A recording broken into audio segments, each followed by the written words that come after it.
Lux lucet in tenebris. La luz brilla en las tinieblas. Hoy, el lema de los valdenses se encuentra inscrito en todas las iglesias del valle. Sirve como un silencioso recordativo de su fiel testimonio, a menudo manchado de sangre a través de los siglos. Sin embargo, el símbolo profético de la mujer en el desierto no solo se aplica a los valdenses, incluye a todos aquellos cuya fe en Dios y en su palabra los hizo contrariar las corrupciones y las falsas enseñanzas de la iglesia.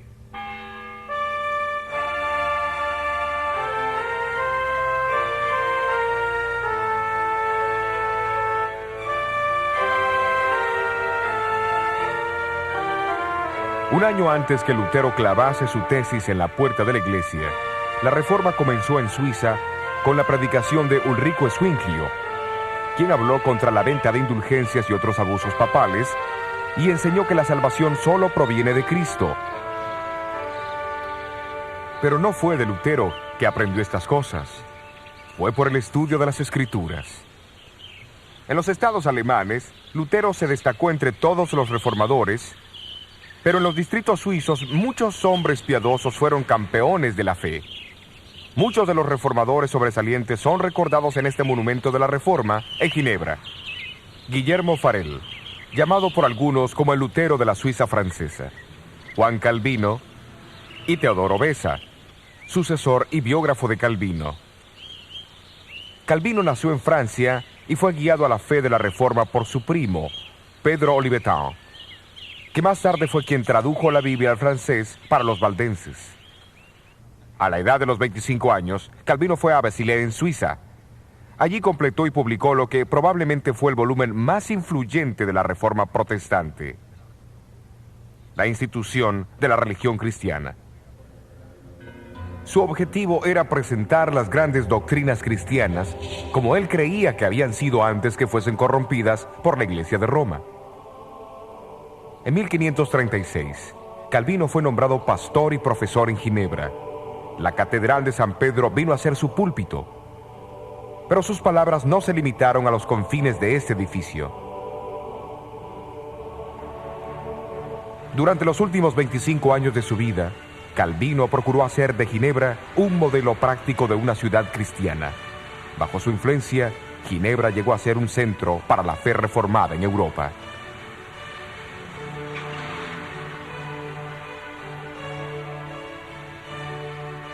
Además, estableció un colegio en Ginebra que atrajo estudiantes de toda Europa. Al completar sus estudios, los graduados regresaban a sus tierras para difundir los principios de la Reforma. Un estudiante que vino de Escocia como refugiado fue Juan Knox. Llegó a ser íntimo amigo y ardiente discípulo de Calvino.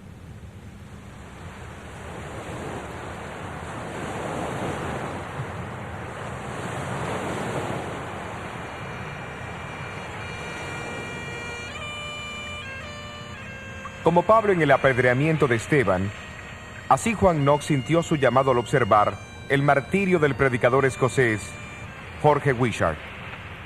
Aquí al frente del castillo de San Andrés, las letras GW marcan el lugar donde Wishart fue quemado en la hoguera en 1546.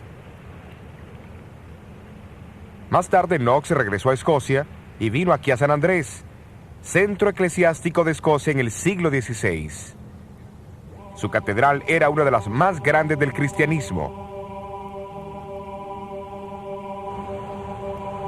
Durante ese primer año, los habitantes del castillo invitaron a Knox para que fuese su predicador. A principios de 1547, predicó su primer sermón aquí en la parroquia de San Andrés. Esto marcó el comienzo de la Reforma en Escocia. No fue por coincidencia que Knox usó como texto el capítulo 7 del libro de Daniel. Al principio de su sermón mostró el gran amor que Dios tenía por su pueblo, al advertirles de los peligros que amenazarían a la iglesia. Identificó a las 4 bestias como los 4 grandes imperios de Babilonia, Medo-Persia, Grecia y Roma. Luego habló del cuerno pequeño que lo seguía, identificándolo como el anticristo papal. Al hacer esto, Knox se incluyó en la lista de los grandes reformadores como Wycliffe, Huss, Lutero, Calvino y muchos otros que habían declarado lo mismo. 13 años más tarde, el Parlamento escocés se reunió en Talbot. El sitio fue aquel, adjunto a la iglesia de San Giles en Edimburgo, donde Juan Knox era el predicador. 6 reformadores escoceses que por una increíble coincidencia llevaban el nombre cristiano Juan, escribieron una confesión de fe que fue formalmente adoptada por el Parlamento en agosto de 1560. La misa fue prohibida y la fe protestante fue establecida en Escocia. Sin embargo, la nueva monarca, María, reina de Escocia, con su fuerte atavismo católico, tenía otros planes. Cuando ella ordenó la celebración de la misa, Knox pronunció sus objeciones en tono amenazador desde este púlpito de la Catedral de San Giles. La reina María citó a Knox a comparecer en el Palacio de Holyrood, no muy lejos de San Giles. María, como otros monarcas de aquel entonces, creía que gobernaba por autoridad divina y que las conciencias de sus súbditos estaban bajo su control. Por eso, la confrontación entre María y Knox era crucial para la supervivencia de la reforma en Escocia. Tú has enseñado a la gente a recibir otra religión que no es la que los príncipes aceptan, pero Dios ordena a los súbditos a obedecer a sus príncipes. Señora, la religión verdadera no tuvo su origen ni su autoridad de los príncipes, sino tan solo del Dios eterno. Así que los súbditos no están sujetos a ajustar su religión a los gustos de los príncipes, porque a menudo los príncipes, entre otros, son los más ignorantes de la verdadera religión de Dios. Sí, pero la vuestra no es la iglesia que yo abrigaré. Yo defenderé la iglesia de Roma, porque creo que es la verdadera iglesia de Dios. Vuestro deseo, señora, no es razonable, ni hace que esa ramera de Roma sea la verdadera inmaculada esposa de Jesucristo. La iglesia de Roma se ha apartado de la religión que los apóstoles enseñaron y establecieron. Mi conciencia no lo dice así. La conciencia, señora, requiere conocimiento, y temo que su majestad no lo posee. Tú interpretas las escrituras de una manera, y ellos la interpretan de otra. ¿A quién debo creer? ¿Y quién será el juez? Su majestad deberá creer en Dios, que habla claro en su palabra. Si la oscuridad existe en alguna parte, el Espíritu Santo explica lo mismo en otros lugares con más claridad, para que no quede ninguna duda, a menos que uno sea un ignorante obstinado.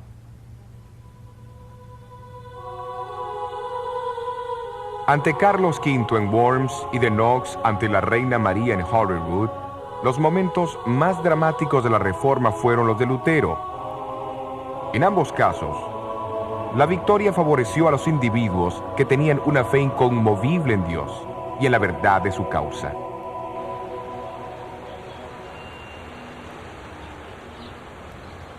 El conflicto espiritual continuó en toda Europa en el siglo XVI. En Inglaterra, la reforma formal que resultó del desprendimiento de Roma por Enrique VIII en 1534 fue en gran parte política, pero en los años que siguieron se levantaron hombres determinados a traer los principios bíblicos de vuelta a la Iglesia de Inglaterra. Esto no ocurriría sin una gran oposición. María Tudor, la hija de Enrique, asumió el trono en 1553 e inmediatamente decidió restituir Inglaterra a la Iglesia romana. Durante su reinado de 5 años, unos 300 protestantes fueron quemados en la hoguera. La descripción de la Iglesia por Juan, desde el tiempo de la cruz en adelante, pinta al pueblo de Dios como siendo acusado por Satanás y soportando gran sufrimiento hasta la misma muerte. Aquí en este patio está el monumento a los mártires.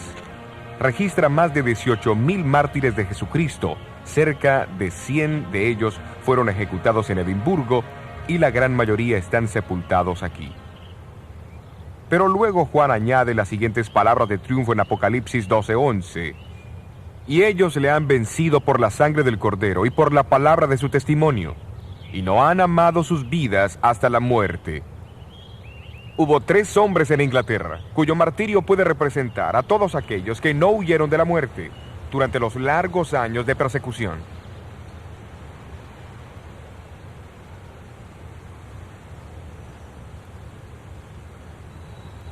En Oxford está el monumento de los mártires, erigido a Nicholas Ridley, obispo de Londres, Hugo Latimer, capellán de Enrique VIII, y Thomas Cranmer, el primer arzobispo protestante de Canterbury. Los tres murieron en la hoguera erigida en plena calle, en el lugar marcado por esta cruz frente al colegio de Balliol, donde Juan Wycliffe había enseñado casi 200 años antes. En el pueblo de Oxford la leña fue apilada, con furiosa prisa y con maldición alborotada, cubriendo a 2 almas valientes que guardaron su lugar por la senda de fuego, para a Cristo acompañar. Y las llamas subieron, pero el humo cegador no pudo el alma de Hugo Latimer ahogar. Porque él dijo: hermano Ridley, alégrese, una luz en Inglaterra está por prenderse, que por la gracia de Dios jamás se apagará. Y el susurro de ese discurso resonó por doquier: jamás se apagará la luz de Latimer. Aunque los vientos la hagan estremecer, la luz de Latimer brilló para quedar hasta que el día del juicio llegue a triunfar.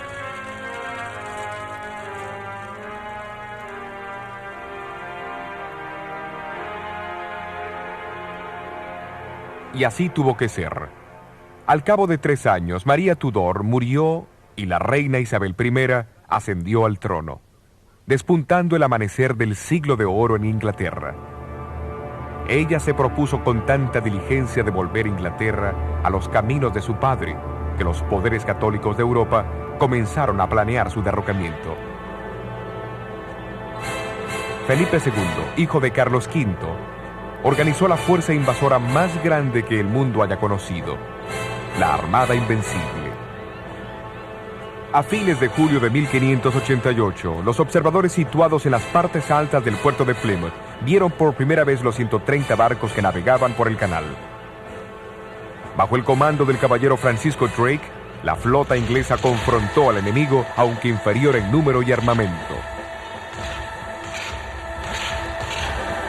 En una serie de batallas durante los 10 días siguientes, los barcos ingleses más pequeños causaron grandes estragos entre los pesados galeones de España.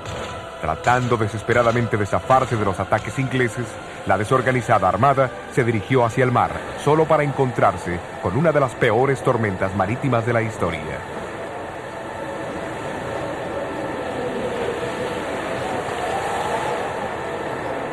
Sacudida a lo largo de la costa de Noruega y arrojada contra las rocas de las Islas Shetlands, Orcadas y Hebridas, e impelida nuevamente hacia el sur a Irlanda, la armada huía, aunque nadie la perseguía. De los 30.000 hombres a bordo, apenas 10.000 regresaron a España. Felipe II y los reinos católicos quedaron atónitos.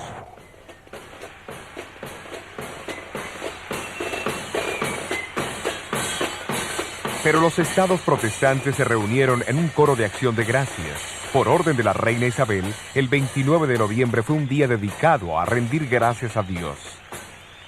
La reina misma cabalgó por las calles de Londres hasta la Catedral de San Pablo y de allí hasta la Cruz de Pablo.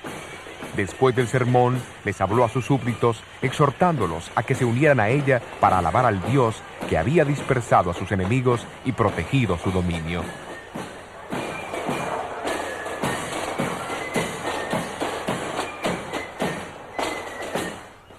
Aquí en Plymouth, en el monumento que conmemora la escena de la Armada, aparecen grabadas estas palabras enigmáticas.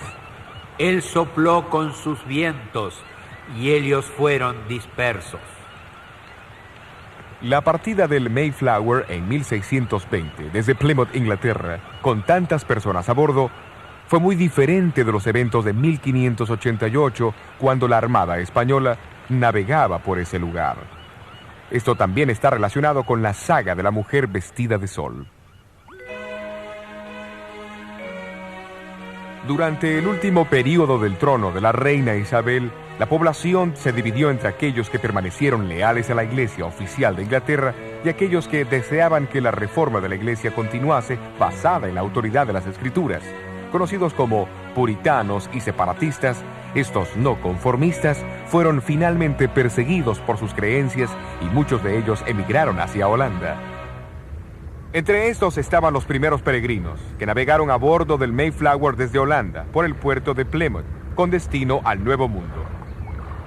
Cuando los puritanos se separaron de la iglesia inglesa, se habían comprometido solemnemente a caminar juntos en todos los caminos de Dios que ya conocían o que irían a conocer. Esta era la razón vital del protestantismo.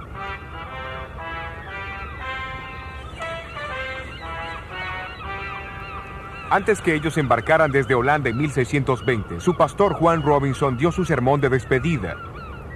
Señaló que los seguidores de Lutero, Knox y Calvino se habían basado en las enseñanzas de esos hombres como si fueran la suma total de la verdad. Hablando de los reformadores, Robinson dijo: ellos no incursionaron en todo el plan de Dios, pero si estuviesen vivos hoy, estarían dispuestos a recibir más luz de la que ellos recibieron al principio. Si Dios les revela cualquier cosa a ustedes por cualquier otro de sus instrumentos, estén listos para recibirla, porque estoy seguro que el Señor aún traerá más luz y verdad de su santa palabra. Poco captaba él mismo el significado real de sus palabras. Más verdades brotarían de la palabra de Dios y los puritanos jugarían una parte vital. Los peregrinos se desembarcaron en el peñasco de Plymouth el 21 de diciembre de 1620. Ellos fueron los primeros entre muchos miles de puritanos que en el siglo XVII emigraron al Nuevo Mundo y trajeron con ellos creencias que a su debido tiempo contribuirían al levantamiento de un movimiento religioso que circundaría el globo. De acuerdo a la profecía de Daniel 7, el poder del cuerno pequeño reinaría en Europa por 1260 años. Al final de ese periodo, que se extendería desde el año 538 al 1798, surgirían eventos que disiparían temporalmente esa supremacía. Exactamente, en febrero de 1798, las tropas francesas del general Berthier entraron a Roma, tomaron al Papa prisionero y aminoraron grandemente la autoridad y el poder del papado. De la misma manera, en la profecía de Juan en Apocalipsis 12, la mujer vestida de sol estaría en el desierto por 1260 años. Después de 1798, un movimiento surgiría que enseñaría las mismas grandes verdades enseñadas por los apóstoles, los profetas y los cristianos. Grandes verdades tales como la salvación por la gracia de Dios a través de la fe en Cristo solamente, el ministerio sumo sacerdotal de Cristo, el sacerdocio real de todos los creyentes, la obediencia a todos los mandamientos de Dios, el bautismo del creyente y la suficiencia y autoridad de la Escritura sobre la tradición estaban entre lo que la iglesia primitiva enseñaba. Tales enseñanzas, perdidas por muchos a través de la gran apostasía, serían restauradas y proclamadas al mundo en la hora del juicio final. Jesús dijo que el Evangelio debía ser predicado en todo el mundo, y entonces vendría el fin. El clímax del prolongado conflicto entre Cristo y Satanás está descrito en Apocalipsis 12:17. Entonces el dragón fue airado contra la mujer y se fue a hacer guerra contra los otros de la simiente de ella, los cuales guardan los mandamientos de Dios y tienen el testimonio de Jesucristo. El concepto bíblico de remanente significa un grupo de personas de cualquier edad que haya sobrevivido a la calamidad y sea leal a Dios y a los principios de su palabra en un tiempo de apostasía final. Sin embargo, la escena de Apocalipsis 12 deja claro que hace referencia a los descendientes espirituales de la mujer en el tiempo del fin. Eso es después de 1798. Ellos pertenecen a la digna línea de herederos espirituales entre los escogidos de Dios, que han sobrevivido a los furiosos ataques del dragón a través de la historia.